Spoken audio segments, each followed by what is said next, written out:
안녕하세요, 보스포츠입니다. 테니스 선수인지 모델인지 모를 화려한 외모와 패션 스타일, 그리고 강인한 정신력과 남다른 경쟁심으로 27살의 나이에 커리어 그랜드슬램을 달성해낸 선수가 있습니다. 오늘 소개해드릴 선수는 보스포츠 채널 최초의 여성 테니스 플레이어, 러시아의 마리아 샤라포바입니다. 샤라포바는 공격적인 성향이 강한 베이스라이너입니다. 그녀의 강력한 무기는 크게 서브와 그라운드 스트로크라고 할 수 있는데, 포핸드와 백핸드 모두 각도가 깊은 예리한 앵글샷을 즐겨 사용했습니다. 그녀의 투핸드 백핸드는 테니스 역사에서도 최고 중 하나라고 평가받기도 하는데, 특히 크로스코트 백핸드는 샤라포바가 커리어 내내 즐겨 사용했던 그녀의 강력한 무기였습니다. 그리고 포핸드는 플랫한 성향의 구질을 좋아해서 특히 잔디 코트에서 강한 모습을 많이 보여줬었습니다. 하지만 2010년에 어깨 부상을 당해 수술을 받고 난 후에는 좀 더 스핀량이 늘어날 샷을 구사했으며, 본인의 강점이었던 스트로크의 비중을 줄이고 드롭샷이나 슬라이스 백핸드, 네트 플레이 등 이전보다 변칙적인 전략을 사용하며 약점을 보완해 나갔습니다. 샤라포바는 1987년 4월 19일 소련에서 태어났습니다. 4살 때 처음으로 테니스 공을 치기 시작했고, 6살 때 샤라포바는 나브라틸로바가 운영하는 모스크바의 테니스 클리닉에 다니기 시작했습니다. 그러다가 7살의 샤라포바의 가족은 미국 플로리다로 이민을 가게 됐고, 샤라포바의 아버지는 샤라포바가 테니스 아카데미에 입학할 수 있는 나이가 될 때까지 굳은 일을 마다하지 않았습니다. 결국 샤라포바는 9살에 IMG 테니스 아카데미에 등록할 수 있게 되었고, 샤라포바는 13살에 에디어 국제 주니어 대회에서 우승하면서 테니스 유망주로서의 명성을 쌓아가기 시작합니다. 그리고 2002년에 그녀는 세계의 주니어 싱글 타이틀과 2번의 그랜드슬램 준우승을 포함하여 47승 9패로 세계 주니어 랭킹 6위로 주니어 커리어를 마무리했습니다. 마리아 샤라포바는 2001년부터 프로 무대에 데뷔했고, 2003년에 재팬 오픈에서 첫 단식 타이틀을 차지했습니다. 그리고 같은 해 캐나다 케벡에서 2번째 우승을 차지하며 샤라포바는 WTA 올해의 신인상을 받게 됩니다. 2004년에는 이탈리아 오픈에서 3라운드에 진출하면서 랭킹 20위 안에 진입했고, 프랑스 오픈에서는 처음으로 그랜드슬램 8강에 진출했습니다. 이후 윈블던에서는 13번 시드로 출전했는데, 8강전에서는 일본의 스기야마 아이를 꺾었고, 준결승전에서는 5번 시드인 미국의 데븐포트를 꺾고 커리어 첫 그랜드슬램 결승전에 진출합니다. 결승전 상대는 1번 시드이자 당시 윈블던 3연속 우승을 노리고 있던 세레나 윌리엄스였는데, 샤라포바가 세트스코어 2대0으로 손쉽게 승리를 가져가며 전세계 테니스 팬들에게 신선한 충격을 안겨줬습니다. 이 대회 우승으로 샤라포바에 대한 관심은 하늘을 찌르듯이 높아지게 됐고, 더불어 처음으로 랭킹 10위권 안에 진입하게 됩니다. 그리고 연말에 상위 랭커 8명만이 출전할 수 있는 WTA 파이널에 참가하게 됐는데, 조별리그를 2승 1패로 통과했고, 준결승과 결승전에서 미스키나와 세레나 윌리엄스를 꺾으며 자신의 첫 연말 대회 타이틀까지 거머쥐면서 시즌을 성공적으로 마무리했습니다. 2005년에는 호주 오픈에서 준결승까지 진출했고, 프랑스 오픈에서는 8강에서 대회 우승자인 에냉을 만나 패배했습니다. 디펜딩 챔피언으로 참가한 윈블던에서는 준결승전까지 한 세트도 내주지 않고 올라갔으나, 준결승전에서는 대회 우승자인 비너스 윌리엄스를 만나 패배하며 대회를 마무리했습니다. 대회 이후 샤라포바는 커리어 처음이자 러시아 여성 최초로 세계 랭킹 1위를 차지하게 됩니다.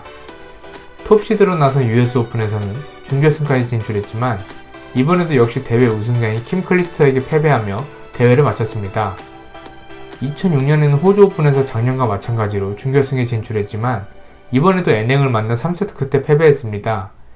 이후 인디언 웰스에서는 준결승에서 힌기스, 결승에서 데멘티에바를 꺾고 우승을 차지했고, 마이애미 오픈에서도 준우승을 차지했습니다. 프랑스 오픈에서는 4라운드에서 탈락했고, 윈블던에서는 작년과 같이 준결승에 진출했지만, 이번에도 역시 대회 우승자인 마우레스 모에게 패배했습니다. US 오픈에서는 3번 시드로 참가했는데, 준결승에서 톱시드였던 마우레스 모를 상대로 이번에 복수에 성공하며 결승에 진출했습니다. 결승전 상대는 2번 시드이자 자신을 유독 괴롭혀왔던 에냉이었는데, 샤라포바는 세트스코어 2대0으로 제압하면서 자신의 2번째 그랜드슬램 타이틀을 추가합니다. 이후 샤라포바는 자신의 최고 연말 랭킹인 2위를 차지하며 시즌을 마무리합니다. 2007년에는 호주 오픈의 탑시드로 참가했는데, 준결승에서 킴 클리스터를 잡고 결승전에 진출했습니다. 결승전 상대는 당시 세계 랭킹 81위이자 시드가 없던 세레나 윌리엄스였지만, 결승에서 샤라포바는 세레나에게 세트스코어 2대0으로 패배하며 호주 오픈 우승은 다음을 기약하게 됩니다. 프랑스 오픈에서는 본인의 커리어 처음으로 준결승에 진출했지만 아나 이바노비치에게 패배하며 대회를 마무리했습니다. 2008년에는 호주 오픈에 참가해 2라운드부터 세계 랭킹 1위 출신인 린제이 데븐포트를 만났지만 승리했고 8강에서 NA, 준결승에서 옐레나 양코비치를 꺾고 결승전에 진출했습니다. 작년에 이어 다시 한번 진출한 호주 오픈 결승전에서 샤라포바는 아나 이바노비치를 세트스코어 2대0으로 꺾으며 자신의 세 번째 그랜드슬램 타이틀이자 첫 호주 오픈 타이틀을 차지하게 됩니다. 이후 샤라포바는 기존의 세계 랭킹 1위를 차지하고 있던 NA를 은퇴하면서 다시 1위 자리로 복귀하게 됩니다. 하지만 기쁨도 잠시 로저스컵에서 어깨 부상을 이유로 기권하게 됐는데 회전근개가 파열되어 수술이 불가피한 상황이 됐고 결국 10월에 샤라포바는 어깨 수술을 받게 됩니다. 수술로 인해 샤라포바의 랭킹은 한때 126위까지 떨어졌지만 복귀 후 꾸준히 타이틀을 추가하면서 다시 폼을 끌어올렸고 2010년 말까지 샤라포바는 랭킹을 18위까지 끌어올렸습니다. 2011년에는 클레이 코트 시즌에 출전했는데 이탈리아 오픈 준결승전에서 톱시드인 워즈니아키를 꺾었고 결승전에서도 승리하며 클레이 코트 마스터스 대회에서 처음으로 우승을 차지했습니다. 프랑스 오픈에서는 7번 시드로 참가해 8강에서 승리하면서 어깨 부상 이후 처음으로 그랜드슬램 대회에서 준결승까지 진출하게 됩니다. 이어 참가한 윈블던에서는 한 세트도 내주지 않고 결승까지 진출하며 완전한 부활을 알렸지만 8번 시드였던 페트라 크비토바에게 패배하면서 두 번째 윈블던 우승에 실패합니다. 2012년에는 호주 오픈에 4번 시드로 참가했는데 준결승에서 자신의 윈블던 우승을 저지했던 크비토바를 꺾고 결승전에 진출했습니다. 결승전 상대는 3번 시드였던 빅토르 아자렌카였는데 누가 이기던 세계 1위에 등극할 수 있는 상황에서 샤라포바는 아자렌카의 벽을 넘지 못하고 세계 랭킹 1위 제타라는 다음으로 미루게 됩니다. 이번 시드로 참가한 프랑스 오픈에서는 이번에도 준결승전에서 페트라 크비토바를 만나 승리하며 첫 프랑스 오픈 결승 진출에 성공합니다. 그리고 이번 결승 진출로 세계 랭킹 1위 제타라인도 성공했고 좋은 기세를 이어가며 결승전에서도 이탈리아의 에라니를 세트스코어 2대0으로 제압하며 첫 번째 프랑스 오픈 타이틀과 커리어 그랜드슬램을 달성하게 됩니다. 러시아를 대표해 기수로 나선 2012년 런던 올림픽에서는 3번 시드로 참가했는데 8강과 준결승에서 킴 클리스터, 마리아 키릴렌코를 꺾으며 결승에 진출했습니다. 하지만 결승전에서는 세레나 윌리엄스를 상대로 무기력한 모습을 보여주며 패배했고 은메달을 거머쥐게 됩니다. US 오픈에서는 2006년에 우승을 차지한 이후 처음으로 준결승까지 진출했지만 세계 랭킹 1위 빅토리아 아자렌카에게 패배하며 대회를 마무리했습니다.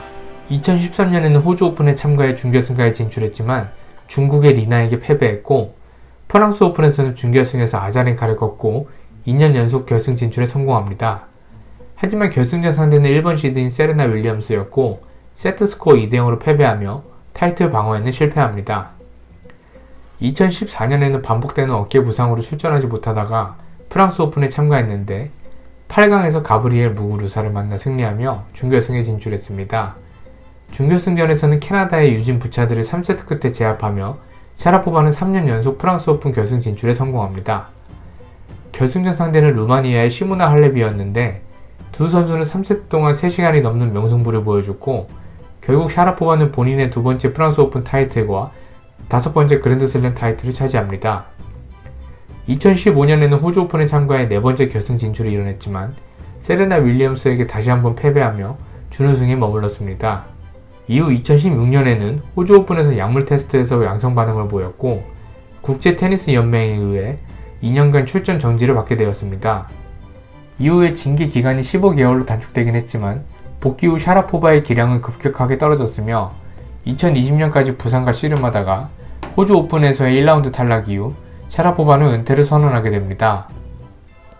눈부신 외모와 그에 걸맞는 실력과 커리어로 그 누구보다 많은 스포트라이트를 받았던 샤라포바가 은퇴한 이후 아직까지는 그녀를 능가하는 스타성을 가지고 있는 여자 테니스 선수가 나오지 않아 아쉬운데요. 그래도 앞으로 그녀를 보고 꿈을 키워온 유망주들이 더 큰 활약을 통해 여자 테니스의 인기를 다시 한번 끌어올려줬으면 좋겠습니다. 이번 영상은 여기서 마치겠습니다. 재밌게 보셨다면 구독, 좋아요 부탁드리겠습니다.